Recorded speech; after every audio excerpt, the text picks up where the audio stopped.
All right, welcome everyone. Thank you so much for dropping into the chat, your content area and the grade levels that you teach. I want to welcome you all to this session. Let me go ahead and share my screen.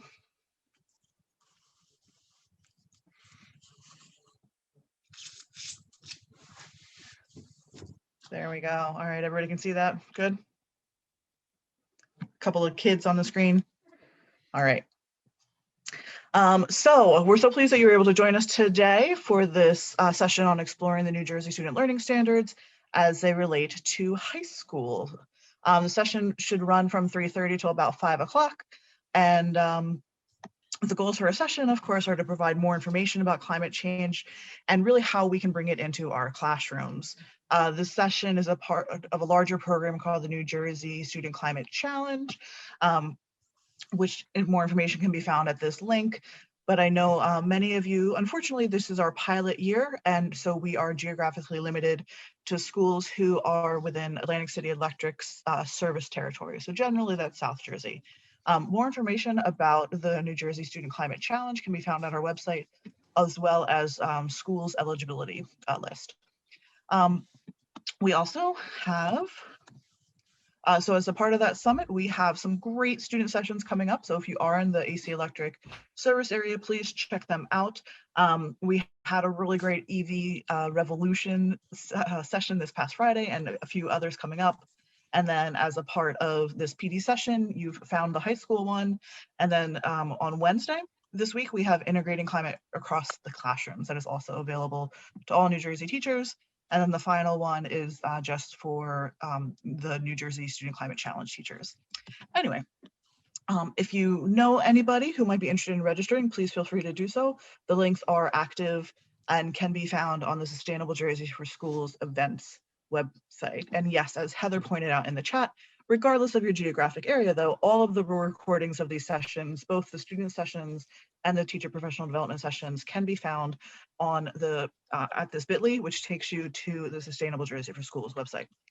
All right, and without any further ado, I just want to welcome you all and let you know that these sessions, as Heather mentioned, will be recorded and will be posted on the website in just a few days. When you are chatting, make sure that your chat is set to everyone so that we all can see it, unless you have a message that you want to send just to me, your moderator. I realized I didn't introduce myself at all. So I'm Andrea Drews. I'm a professor at Rider University. My research area is, generally speaking, around climate change education and supporting teachers to do that. So I would be happy to talk further at any time, but you're not here to see me today. You are here to hear from Mike Heinz. And so with that, I will pass it over to him. You're on mute though, Mike. What a sad segue. They're here to be tortured by Mike. So thanks, thanks everybody for coming out. I really appreciate it. Let me PowerPoint everyone into oblivion today. So you should see my handy dandy goals for today. We want to take a look at the revised academic standards and basically help you to figure out how we can make these edited standards come to life, not just in science, but you're going to see a lot of connections to other disciplines as well. So we're going to look at some high quality instructional materials, some professional learning resources that are all at no cost to you. Please feel free to raise your hand or put in the chat that you have a question, or just speak out and ask me a question. There's only about 15 of us in the room, so it won't be a big deal. So every 5 years, the New Jersey Department of Education is required by administrative code to bring educators, bring constituents together to review our academic standards, review the literature on each of the academic disciplines, and revise the academic standards as appropriate. So this, in 2019, we brought together teams of educators, and the big overarching goal for all of the standards, whether it was science, social studies, world languages, is we wanted to create a set of academic standards that prepare all of our kids to live healthy, productive lives, equipped with the knowledge and skills to make their local and global communities a better place to live. So that's kind of the 60,000-foot view of our work. And as a result of that work, we ended up with over 100 school districts involved in the project. We had nonprofit organizations, we had state agencies, we even had representatives from the military involved on the teams. The middle is a map of where educators came from. We had teachers, school leaders, higher ed faculty. We had folks from charter schools, non-publics. We had urban, suburban, and rural communities. It was probably one of the most diverse groups of educators that I've seen in the standards review process. And this is my third go around with standards review. So not unfamiliar with the way it usually works. One of the amazing statistics that came out when we started looking at the characteristics of the participants is that 88% of the folks that worked on this project, the review project, had a master's degree or higher, which I found just astounding when you think about the percentage of people who live in New Jersey who have a master's degree or better. So in this cycle of review and revisions, we reviewed everything except for mathematics and English language arts. They had been most recently revised and readopted in 2016, so they were not under review. So we have 7 other content areas: career readiness, life literacies, and key skills, comprehensive health and physical education, computer science and design thinking, science, social studies, visual and performing arts, and world languages. All of those academic standards now include language about climate change. One of the things that I would really encourage is for districts to invest a lot of time in having health and PE teachers dig deeply into the comprehensive health and PE academic standards, because they are significantly different than what they were in 2014. Computer science and design thinking is brand new, and that comes about because of some legislation, state legislation. Science is essentially the same. We edited 9 performance expectations out of 208. So in the greater scheme of things, it's not that big of a change. Social studies and visual and performing arts have changed considerably as well. World languages pretty much unchanged. Couple of the big differences that you'll see across all the standards is that there are now core ideas across all the disciplines, and all of the disciplines now have practices. So you can see the influence that science has had on the other disciplines.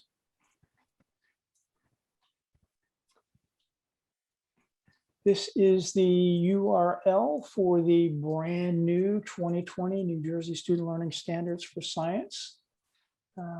It's on the DOE's website.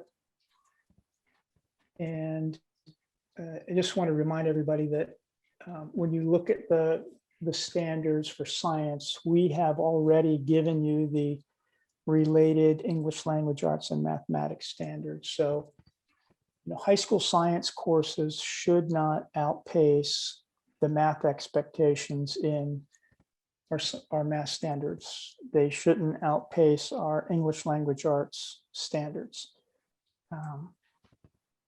And I'll show you how to dig up that information in a minute.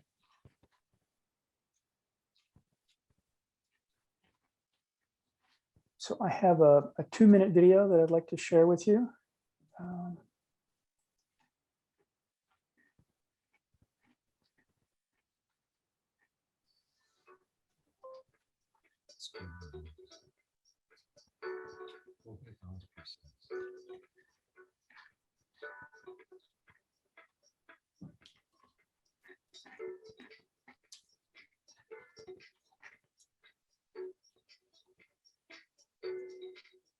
School-based violence persists as a public health issue. However,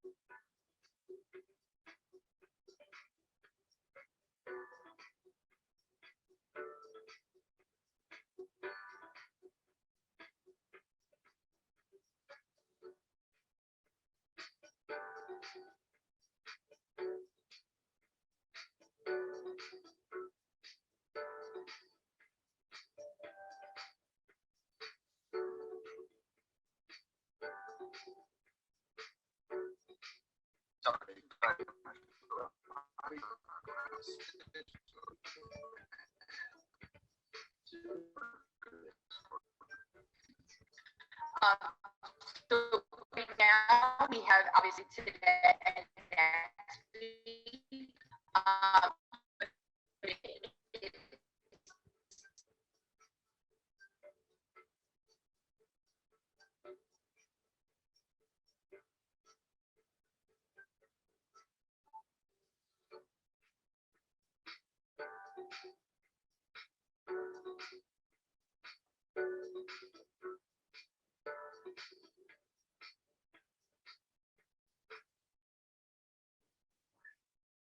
Okay, that was your 2 minutes of propaganda for today.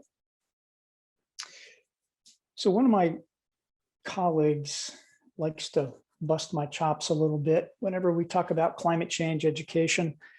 And she likes to kind of needle me with the idea that, science has had, 100 years to, work on this climate change stuff. And now I need to back off and let other people have their time in the sun.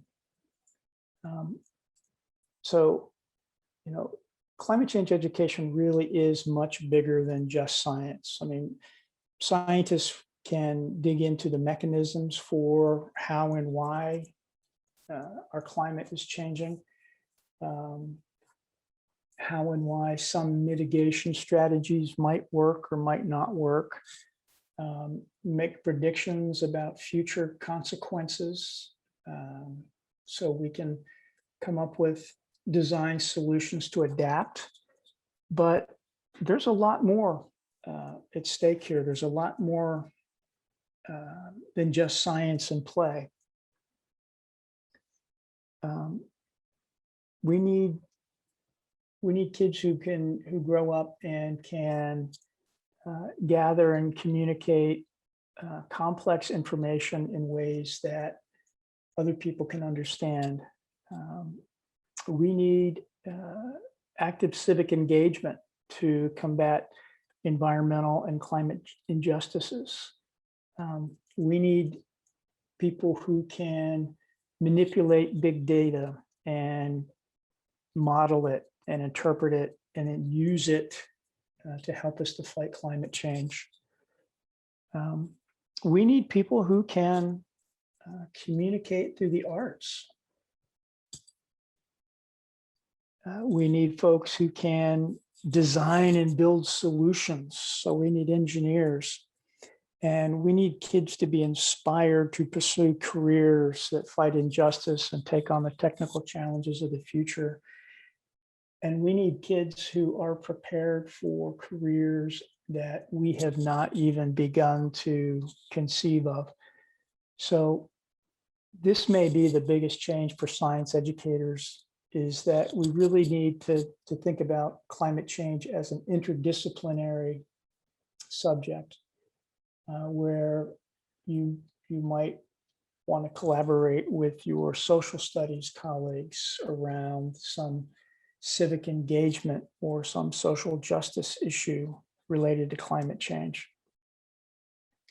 Or work with your world languages colleagues so that your kids can communicate with other kids from around the globe. There's lots of very rich opportunities to do that kind of work.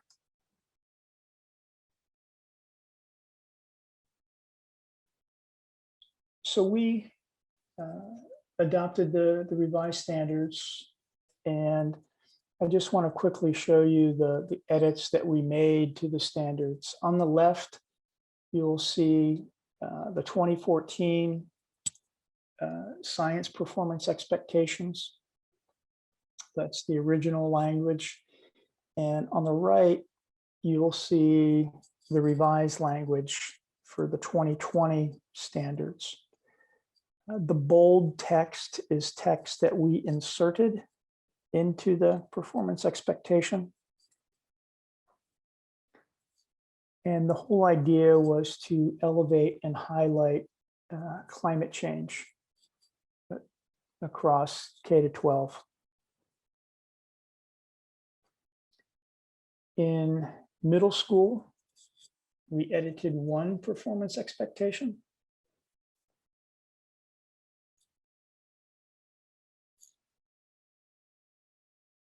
And these are the edits to high school.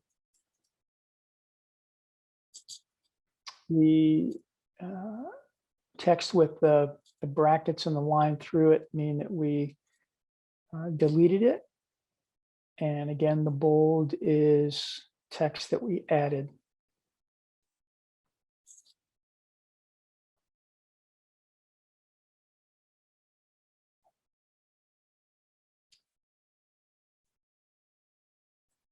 So there's three basic principles that we're operating under in terms of thinking about climate change education.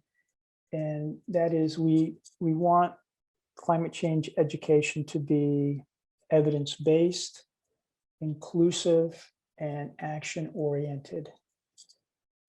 By evidence-based, we mean that the instructional pedagogies used are pedagogies that are effective with all kids, for all kids. Evidence-based means that our instructional materials are based on the academic standards that we want kids to understand, be able to do by the end of the unit. So this is STEM teaching tool practice brief number 12.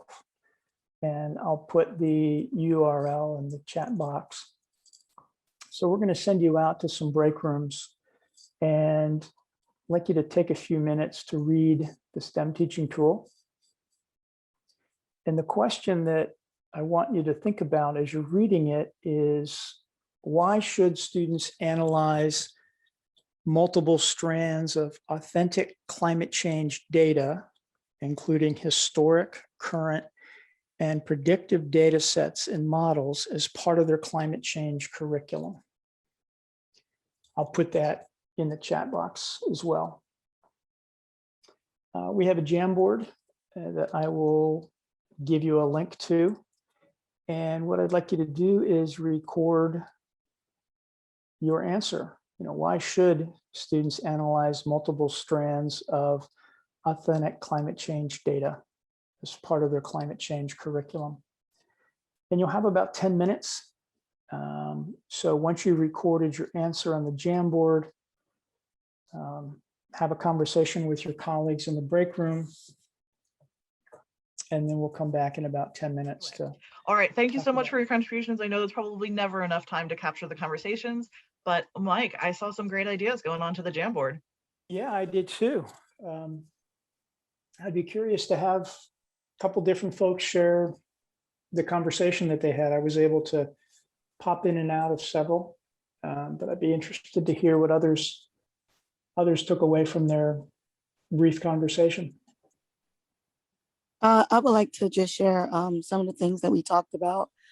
And I would say that comparing, well, I shouldn't say comparing, utilizing cross-curricular activities in order to deal with climate. For example, like a current event, line 3, how it may destroy Native American lands. That would be social studies.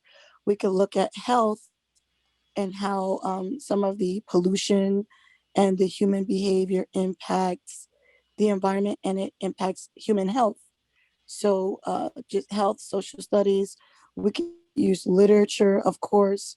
And I don't know if Derek wants to explain his part, but I just wanted to add my part.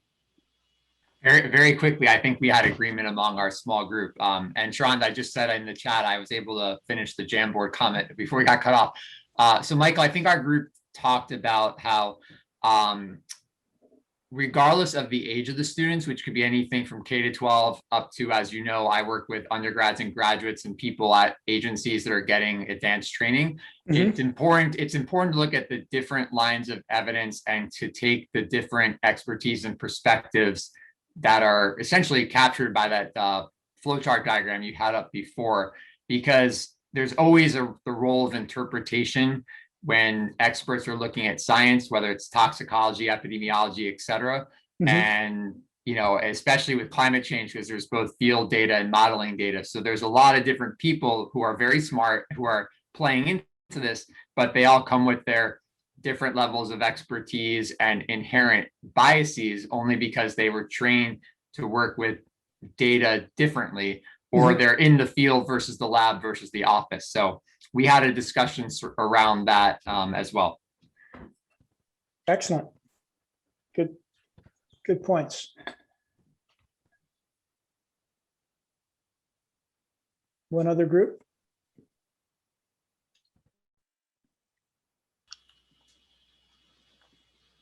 I thought Michelle had a really good point about letting students discover the facts of climate change for themselves. That was really the key to using data to let them discover it for themselves. Okay, so if I'm hearing you correctly, Michelle was arguing that kids need to have an opportunity to figure it out rather than learn about what's happening in their community. Yep. Okay, good stuff. And one comment I just want to elevate, so it was put on by the anonymous dinosaur. So whoever you are, good job. But I know Mike is going to be talking about it in a few minutes, but I really wanted to just elevate the idea that especially the southern counties of New Jersey which are some of the most economically depressed. Oh, thank you, Michelle. Are having some of the most devastating climate change impacts. And so these issues of equity and a social science and that climate change is absolutely, as I'm sure you all know, and I'm speaking to the choir here if you're here on a Monday afternoon, but it's not just a social issue, it's absolutely a socio-scientific issue. And we need to teach it as such and address it as such as a society as well. All right, off my soapbox, back to you, Mike. Okay, and I'll get on my soapbox. Excellent. Well, Andrea, on that note, I mean, would you be willing to add in the idea of socioeconomics to your comment? Because Absolutely. I think, you know, at least in public health and environmental education, I think it's really hard to talk about any of this without the concepts of environmental justice and social justice either. I don't know how you feel about that, but. No, I 100% agree. Yep. And the department is taking the position that it is absolutely a justice issue. We have certain communities in New Jersey and around the globe who are disproportionately affected by the impacts of climate change and by the polluters who are causing the increase in the carbon. So we're not being shy about it in any way, shape, or form, that this is a justice issue as much as it is a economic and human health issue.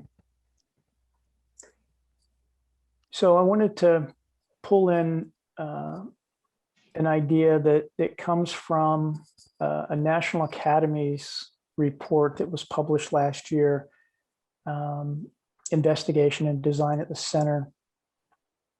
And the basic argument for this whole book is that engaging students in learning about natural phenomena and engineering challenges via science investigation and engineering design increases their understanding of how the world works. Investigation and design are more effective for supporting student learning than traditional teaching methods. They engage students in doing science and engineering, increase their conceptual knowledge of science and engineering, and improve their reasoning and problem-solving skills.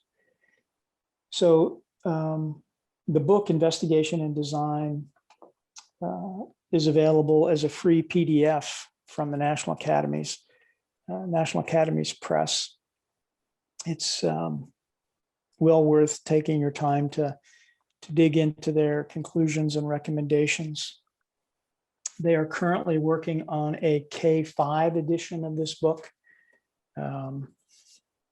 So that's coming soon.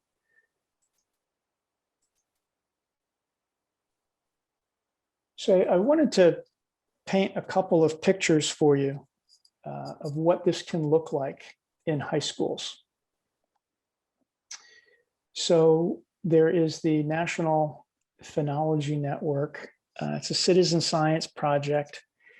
And in this one, the students are introduced to the Asian longhorn beetle and the impact that it's having on the forests in New Jersey. The kids collect, analyze, and share data and information, which is then used to aid in decision-making, scientific discovery, and a broader understanding of the invasive species impact on New Jersey.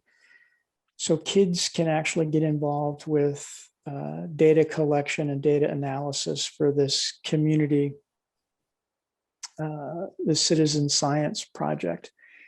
If you've had a chance to spend much time in the Pine Barrens, it's pretty impressive, the number and the scope of the ghost forests now that I didn't see even 10 years ago.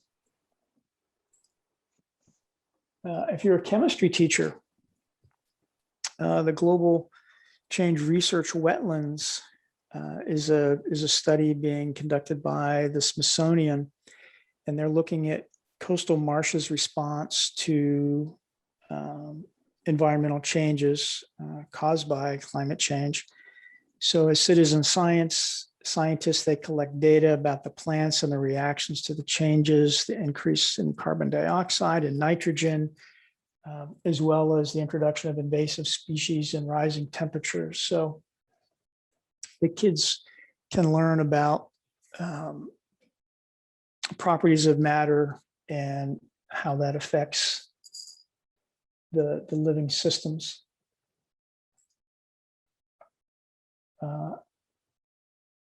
The National Integrated Drought Information System, Earth data. Kids collect satellite sensor data, whether it's global atmosphere, oceans, sea ice, land surface, ecosystems. And it gives the kids an opportunity to be part of a citizen science project where they develop and generate data products, which can be used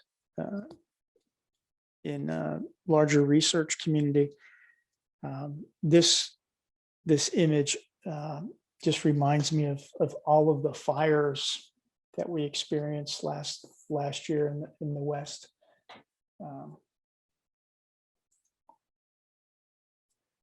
So those are things that are happening nationally. In New Jersey, there's some really good information about what's happening in our communities. What are the impacts that climate change is having on citizens and within our boundaries. So in June of last year, the Department of Environmental Protection published this report on climate change in New Jersey. And I'm going to put the URL in the chat box. In the executive summary section, which is from page 6 to page 15, I just want you to skim it and look for the headers, look for the big names of the impacts that climate change is having or will have on New Jersey, because we want kids to be engaged in investigations and designs. And if we can find ways to connect kids to what's happening with climate change in their communities, you always beat me to that, man. I just want you to see what's happening, because we don't have many polar bears. We don't have many glaciers melting in New Jersey, but there are some really serious things happening. So take a look at the executive summary. And when you come to something like, I don't know, fresh water, the lack of fresh water may become an issue. Write down decrease in the amount and quality of fresh water. So by yourself, pop out to that report. You may want to bookmark it for later access. And in the chat, just make a list of what you see the impacts as being in New Jersey. Ready, set, go. The Climate Resource Center at Rutgers is also a great resource for New Jersey information about climate change and how it's affecting us. You can see a picture of the tunnels under the Hudson, sea level rise, the impact on farming and agriculture and aquaculture, how we adapt and change, the impact of climate change on health, especially the health of our most vulnerable, the elderly,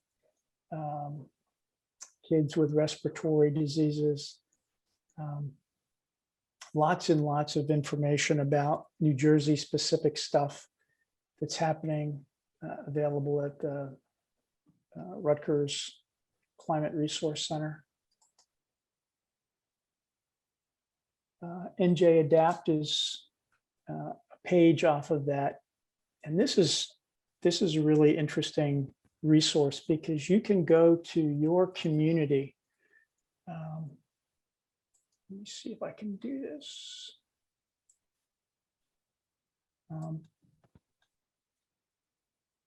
You can enter your community and find out what's happening and what the risks are in your community related to climate change. I found out that in my town, there are 37 gas stations who are at risk of flooding if we have a storm surge of like 3 feet coming up the Delaware River. So really interesting. And again, you can connect it directly to the kids' neighborhoods.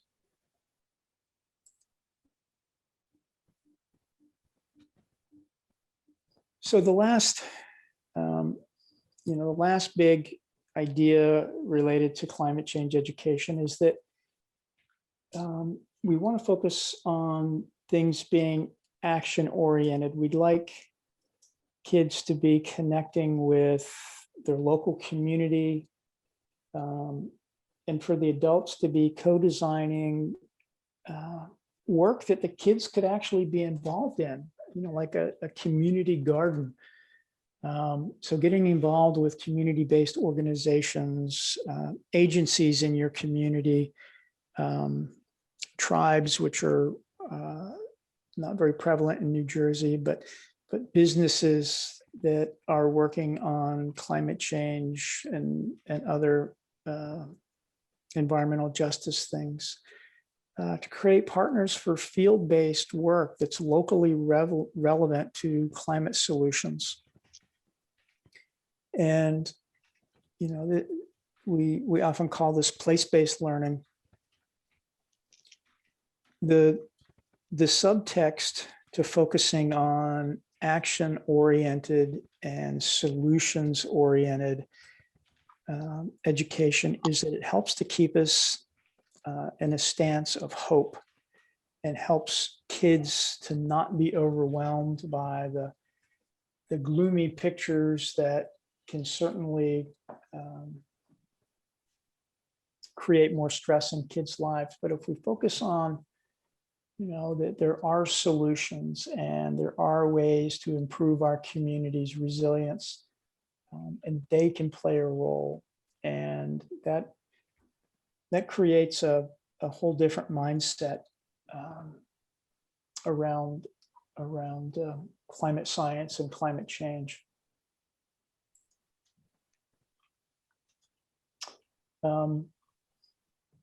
So let me just show you a couple of examples of the way that we're thinking about this stuff.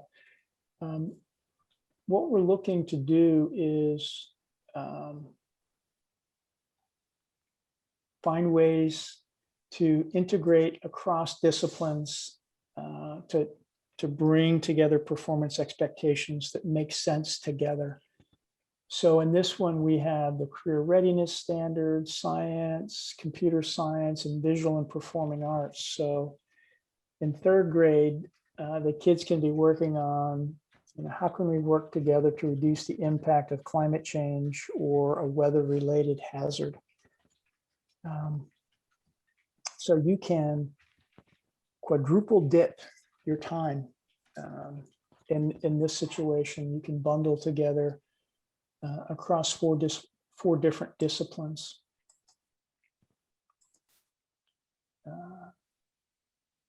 Middle school, how do what natural resources do we use and how does it impact our environment? This unit comes out of our Open SciEd work, which is freely accessible middle school curriculum. And we have lots of science and social studies and career readiness standards in this unit. We also have the opportunity to incorporate English language arts that are related directly to those performance expectations. Those performance expectations. We're not saying you have to use all of these, but these are opportunities for you to have an integrated instructional unit, which is actually part of our administrative code. In this unit, there's an opportunity to leverage the mathematics.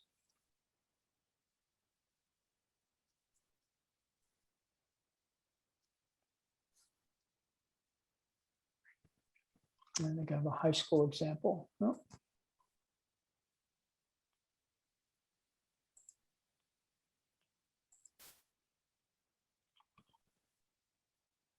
Yeah, this is a high school unit that we put together. We group these performance expectations. You'll see science and computer science and design thinking and career readiness. And the big overarching question for this unit would be, you know, how will climate change affect my community and by how much?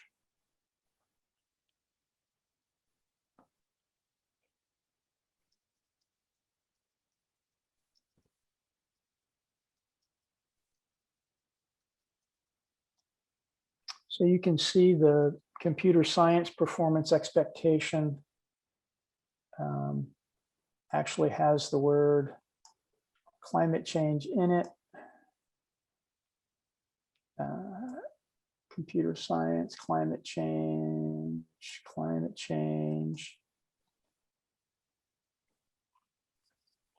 There's a misconception brewing out there that the only interdisciplinary connections that you can make with math and English language arts and social studies are those that have the word climate in them. And that's certainly not the case. We just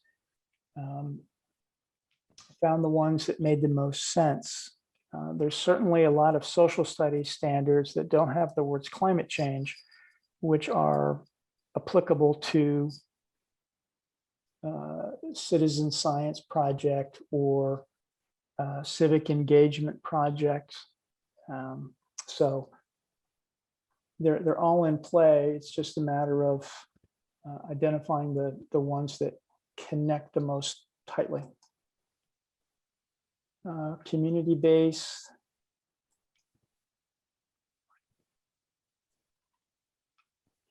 So one of the things that we are also going to be talking about is community co-design, where if kids want to work in their community to solve a problem, then we need to co-design that solution with the community, so the kids don't make the mistake of going in and saying, this is the solution. We need to help kids to understand that the community that you're trying to serve needs to have a voice in what's going to happen, who's going to do it, and for what purpose it's going to be done. So, in this, we certainly start by tapping the kids' interests as a way to frame the learning. And then we engage the kids in real problems and see how the content actually lives in their community. And then we figure out safe ways to network the kids into the community to see all of the people and the opportunities that exist. Windows of Understanding and Getting Smart are two resources that are really good at providing a simple blueprint for how to do this. One of the things that we're going to be working on is a toolkit for creating co-designing partnerships within a community.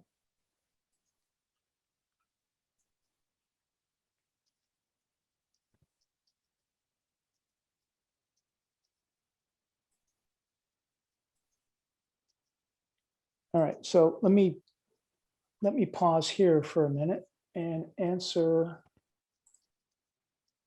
any questions. I haven't seen any questions per se pop up in the chat. Some great resources being shared. I've been trying, Mike, as always, to be dropping those links in as you are identifying different resources. I don't always get them, but I try my best. But anybody have any questions for Mike about these concepts he's been sharing? The science standard codes have not changed, and no new science standard code has been added, right? Correct. Okay, it's just adding in, because we actually just we just did this in our department meeting today, where we were highlighting where there were changes to the new science standards, and the only changes I found were the few instances where climate change, the terms were added to a standard. Yep. Right. Okay. And at the high school level, it was kind of funny because in one case, we replaced the words of increasing atmospheric temperatures with the term climate change. It was kind of an interesting exercise. So my other question then is, how best can we support our colleagues who are freaking out in other subject areas to incorporate climate change? Because some of us, like, I teach environmental science, we already talk about it, but my ELA and social studies colleagues, of course, I know that you've got other programs for them, but how can we as science teachers support our colleagues? Yeah, that's a great question. And that is something that I've been living for the last year and a half now, because my social studies person was freaking and our visual and performing arts was freaking.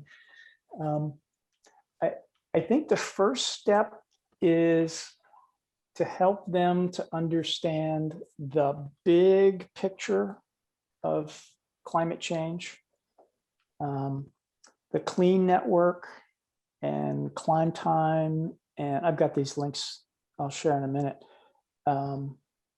Climate generation. They've got some really gentle resources about climate change and what it is and what it's not. So They can that's sign up for our PD on Wednesday. yep, absolutely. And I'll just echo, climate generation has I think phenomenal literacy, humanities kind of angle. Documents. Ideas, resources. And I think the thing that it really helped settle the nerves in my office was having the science piece of it all squared away and having the big question all squared away, and then asking the question of, okay, this is what we want the kids to gather, reason, and cite literature in their argument. So what do they do in ELA so they can do that and draw them in that way? If you bring them in little baby bites, it seems to be less scary than if you just say, hey, we're going to do a climate change unit. And then they kind of freak out, almost like if somebody said you had to teach a Shakespeare unit next week. Yeah. Good question.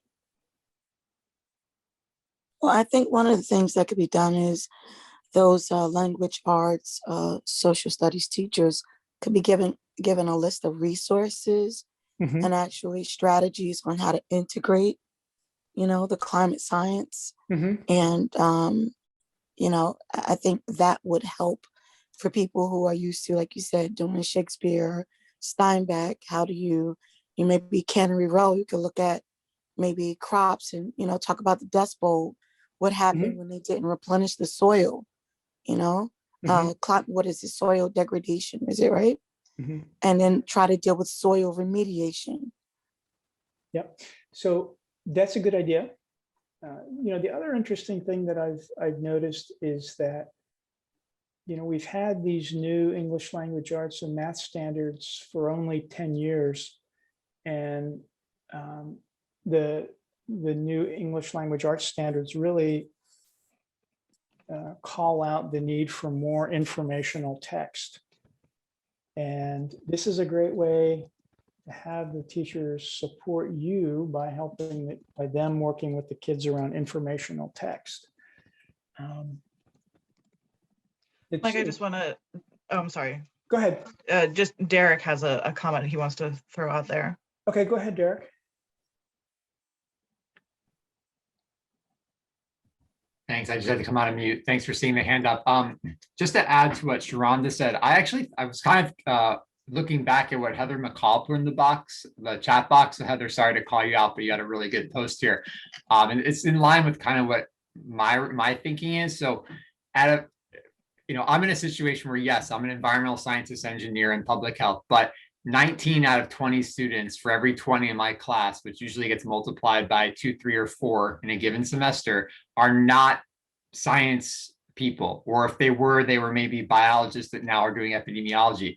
So one approach I take is I'm looking for examples from the policy arena. So for like people that are more interested in policy or social sciences, I even try to find some quotes from books by authors that people are more familiar with, like Paulo Coelho from The Alchemist.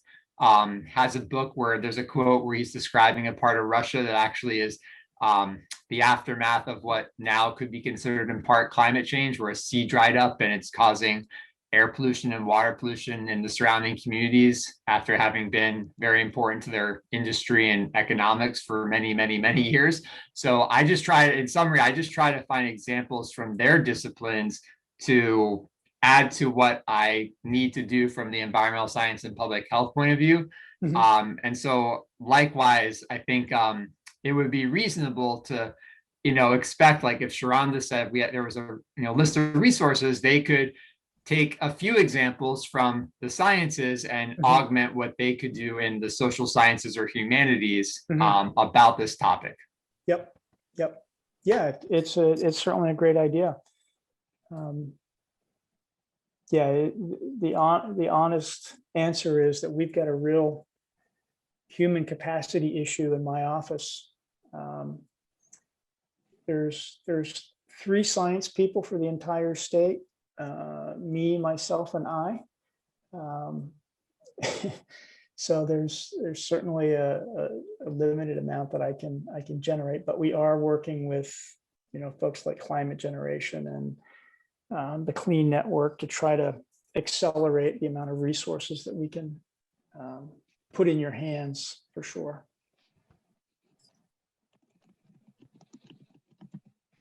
All right. I just have a few more things that I'd like to share.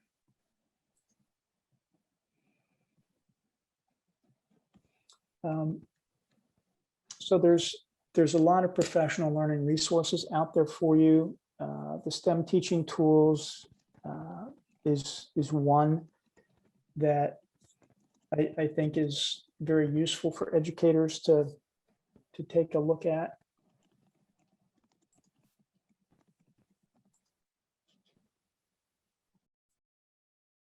The Rutgers Climate Change Resource Center.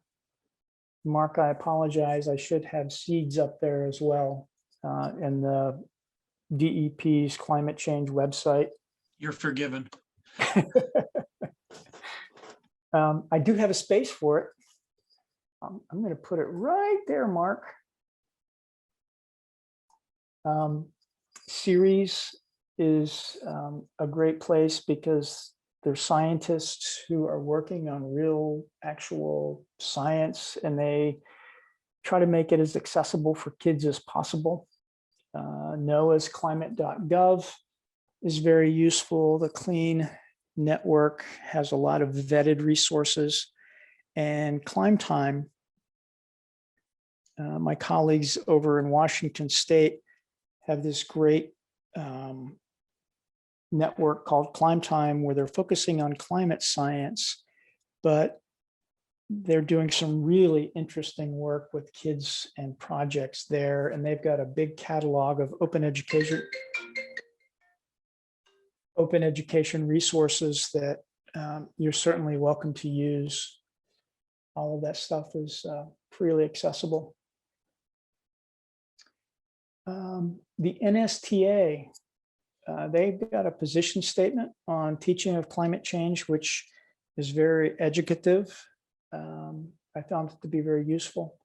And they even have a ton of instructional materials that you can access that have been vetted. The National Council for the Social Studies, they have a great resource on youth social media and civic engagement. So that really helps to connect the social studies and the sciences.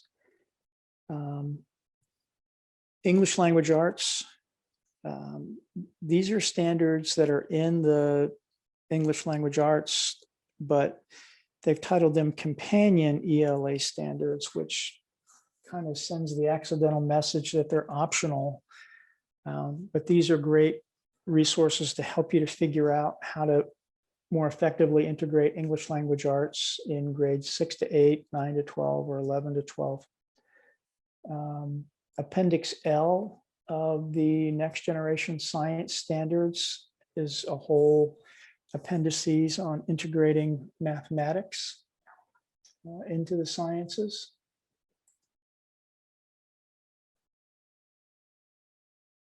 And we have on the DOE Science Professional Development Resources page, these are just general science ed professional learning resources. I've linked you to the STEM Teaching Tools Practice Brief 4, which is about instructional models that are appropriate.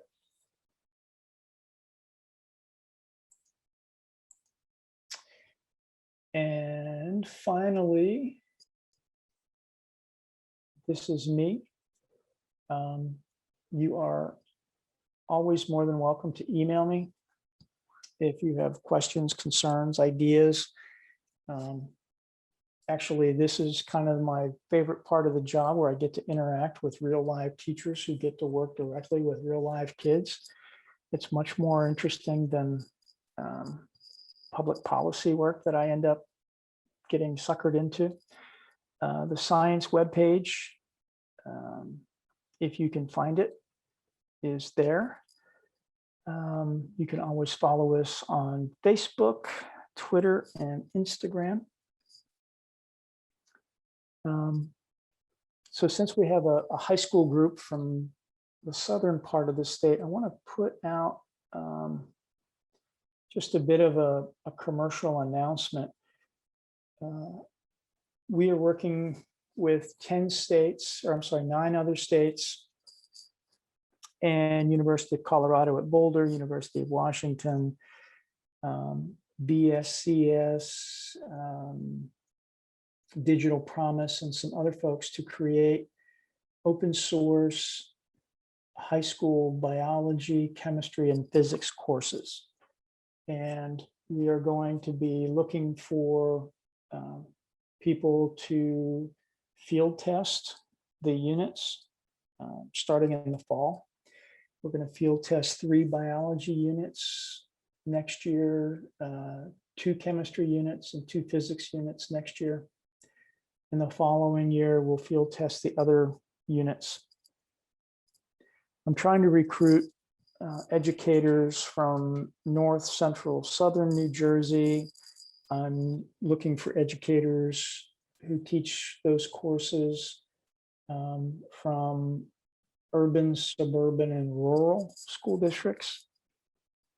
So if you work in a rural district or a suburban district, and you live in southern or teach in southern New Jersey, and you'd like to learn more about the Open SciEd High School project, please email me and I will send you some information. We're going to be officially recruiting starting next week. So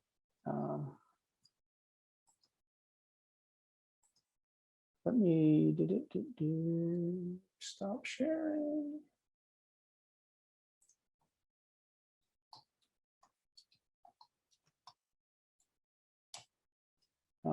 We have middle school curriculum all ready to roll, and it's called Open SciEd. And we've got some funding to support professional learning to launch that, if you're looking for new middle school or high school science curriculum. Okay. Great. Well, I'm going to drop in the one. I've put a whole bunch of your links, Mike, in the chat. I'm going to drop one more of my links in the chat. And right there is the session and evaluation form. I know we're not done yet, but in case you have to sign off a few minutes early, I just wanted to get that out there. We greatly appreciate your feedback on all of our professional development sessions as we look to expand our program next year.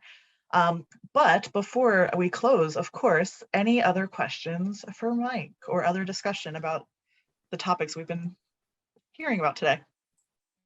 And I think we're probably a small enough group, so you can probably just unmute and shout it out.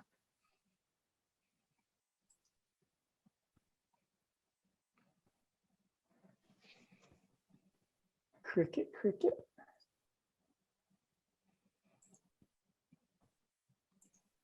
So if you want, as I say, this is not self-promotion, but this is a climate reality project promotion.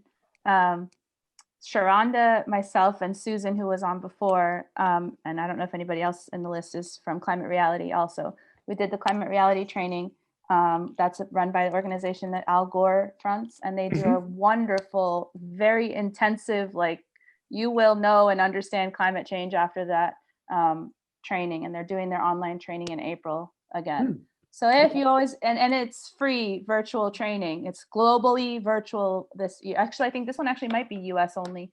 But anyway, it's online as well. And so it's always a good, it's always good to expand your knowledge. Can you email me information about that? Pretty sure. please?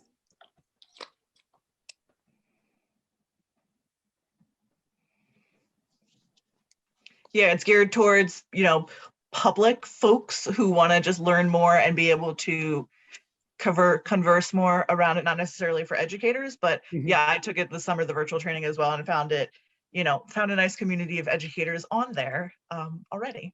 You should join our Greater New Jersey group. We are very, very active. All right, sounds good.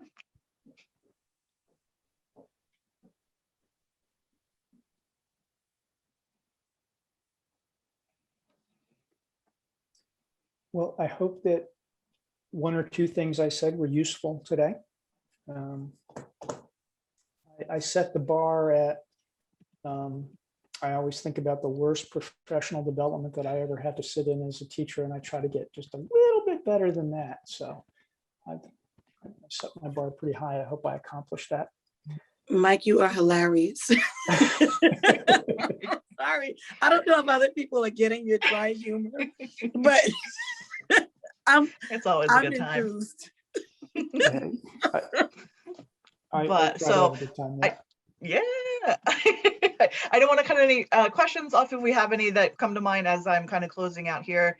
But on behalf of our program partners, thank you, Mike, so much. Our program partners include, of course, Sustainable Jersey, the Sustainable Jersey for Schools program, the John Thwackett Foundation, Atlantic City Electric, Exelon Foundation.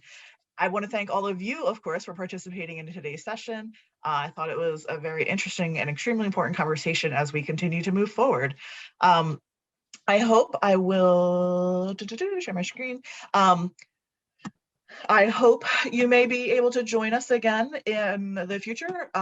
If you look back in the chat, there is the link to the Integrating Climate Professional Development that we're being offering Wednesday. One note that that Wednesday session is an evening session, so it's at 7 p.m. as opposed to 3:30. But I did drop the registration link to that professional development in the chat. And also, please feel free to share additional information about the summit to your colleagues. The registration will be opening soon. The Climate Summit, there's still great sessions if you are in the Atlantic City Electric service area to join.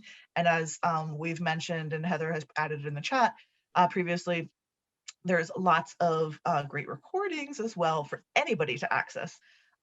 We are kicking off our climate action or climate contest, climate action contest just next week. So there's lots of these ideas where Mike was talking about, making it locally relevant, guided by student passion and student interest, and actually doing a solutions-oriented mindset and doing something about climate change is really the gist of the climate action contest, which opens up soon. Again, unfortunately, that contest is geographically limited, but once again, hope to open it up next year all the way. Heather dropped in some ideas for funding into the chat. And last but not least, please complete that evaluation survey. Your feedback is greatly important to us as we work towards a statewide event next year. And share the recordings with friends, family, loved ones, no joking, with any of your colleagues who want to learn more about the New Jersey Student Learning Standards for Climate Change in High School.